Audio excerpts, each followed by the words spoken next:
Défini par la loi, le rôle du médiateur de l'énergie, c'est d'informer les consommateurs sur leurs droits et de les aider à résoudre des litiges. Ce matin, Europe 1 vous révèle son rapport d'activité 2020 et des litiges en hausse, plus 19%. Alors, qui sont les mauvais élèves? On va les nommer. Quelles solutions, surtout pour ne pas se répéter d'année en année?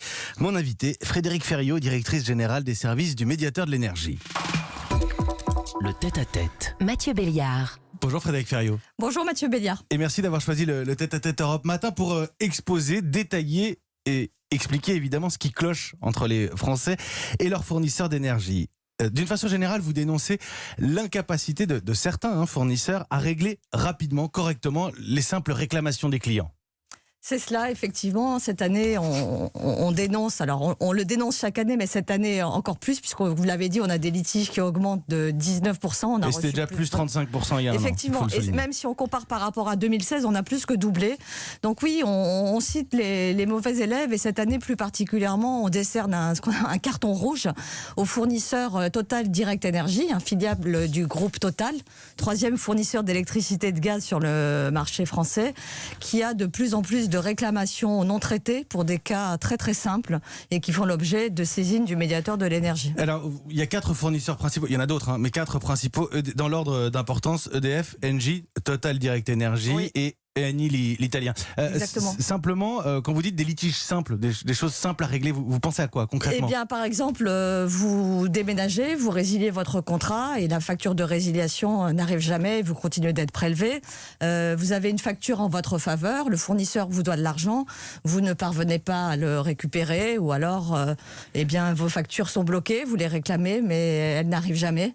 Et donc, vous écrivez à votre fournisseur, il ne vous répond pas. Il vous fait une réponse d'attente et ça dure des mois. Et au final, les litiges arrivent chez le médiateur national de l'énergie. Et ça cumule. Alors vous avez ce taux, nombre de litiges pour 100 000 contrats. On est à 115 litiges pour 100 000 contrats chez Total Direct Energy. Alors ce qui vous inquiète chez eux, c'est la dynamique. Vous aviez l'air d'expliquer qu'en ce moment, un tiers des litiges, c'est chez eux.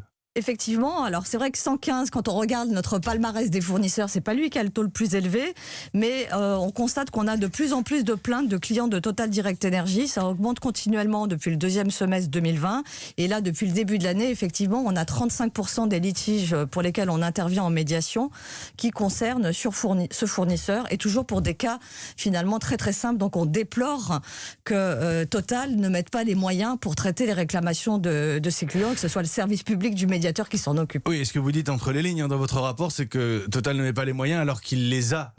Oui, Je parle pas d'argent, je parle de savoir-faire. Je pense qu'il a les deux. Il a et le savoir-faire, puisqu'il est présent sur le marché depuis longtemps, et les moyens financiers. Alors, il n'y a pas que Total Direct Energy, même s'il y a ce carton rouge. Quand on laisse comme ça ces dossiers, ces difficultés s'accumuler, ces non-réponses vis-à-vis des clients, moi je voudrais savoir, est-ce qu'on veut le lasser, le dissuader d'insister, et là c'est de l'escroquerie, ou est-ce que c'est de la mauvaise organisation? Non, je vais pas les accuser d'escroquerie. Je pense pas que ce soit le cas. Je pense qu'effectivement, c'est un problème d'organisation et probablement aussi de moyens. Si un fournisseur a des difficultés en ce moment, il faut qu'il recrute et qu'il grée ses équipes de traitement des réclamations pour que les problèmes de ses clients soient traités en interne. Oui, difficulté de moyens, ça veut dire au moins de volonté, si je comprends ce que vous dites aussi. Alors, c'est pourtant pas le pire, Total Direct Energy. Chez Eni, 307 litiges pour 100 000 contrats. Et alors, chez eux, vous soulignez particulièrement, pas seulement, mais particulièrement la question du démarchage. Alors, le démarchage téléphonique, il faut en parler. Est-ce qu'on progresse ? Écoutez, non. Alors avec Eni, effectivement, ce qu'on pointe, c'est le démarchage, mais Eni a surtout recours au démarchage à domicile. C'est une pratique qu'il met en œuvre pour faire croître son parc de clients. Le pied dans la porte. Il y a des moyens qui sont... les fournisseurs essayent de mettre en place plus de contrôle, sanctionnent leurs prestataires quand ils ne jouent pas le jeu, mais toujours est-il que ces litiges, en 2020, ils ont encore progressé par rapport à l'année précédente. Et c'est vrai qu'avec Eni, c'est avec ce fournisseur-là qu'il y a le plus de mauvaises pratiques de démarchage. Pour la rénovation énergétique, le démarchage au téléphone, téléphone, c'est interdit aujourd'hui. Vous aimeriez que ce soit le cas aussi pour les fournisseurs d'énergie ? Écoutez, je pense que c'est pas une volonté politique, mais en tout cas, je pense que ça serait bien que ce soit plus encadré, d'autant que dans parce que parfois on parle de démarchage agressif, quand même. Ah oui, tout à fait. Bien sûr. Enfin, le démarchage en soi, ça n'est pas interdit, c'est très agressif. On voit bien que les démarcheurs utilisent souvent des arguments trompeurs, mensongers, parfois même vont jusqu'à l'escroquerie. Le médiateur a saisi récemment le procureur de la République pour un démarchage qui relevait vraiment de l'escroquerie qui a été mise en œuvre par le fournisseur Eni.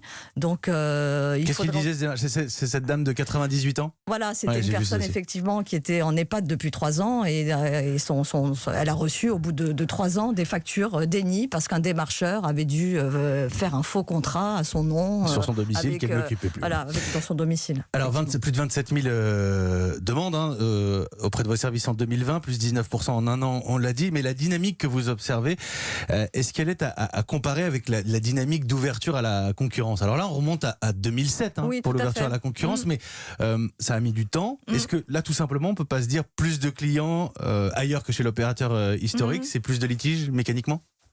Alors, bon, je pense qu'il ne faut pas jeter le bébé avec l'eau du bain. On n'est pas contre l'ouverture des marchés à la concurrence.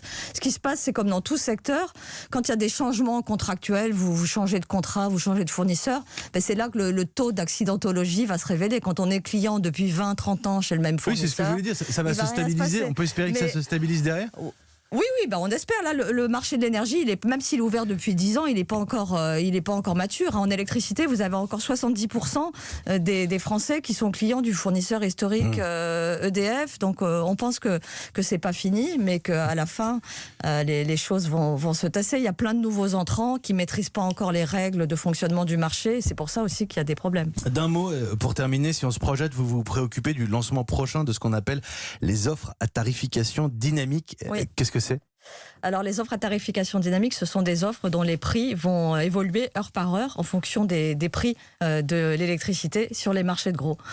Et donc, ça nous inquiète beaucoup puisque finalement, si le prix baisse, le consommateur, là, ça sera à son avantage. Mais par contre, c'est comme la bourse, ça peut monter ou baisser. Et là, un consommateur qui n'est pas averti peut se retrouver avec une flambée de ses factures si c'est pas encadré. Merci beaucoup Frédéric Ferriot. Merci Mathieu Béliard. Venu détailler ce matin ce rapport d'activité 2020 du médiateur de l'énergie qui est là pour vous quand vous êtes en l'occurrence en conflit avec votre fournisseur d'énergie. Frédéric Ferriot, directrice générale des services du médiateur de l'énergie. Plus de détails à retrouver bien sûr sur europe1.fr.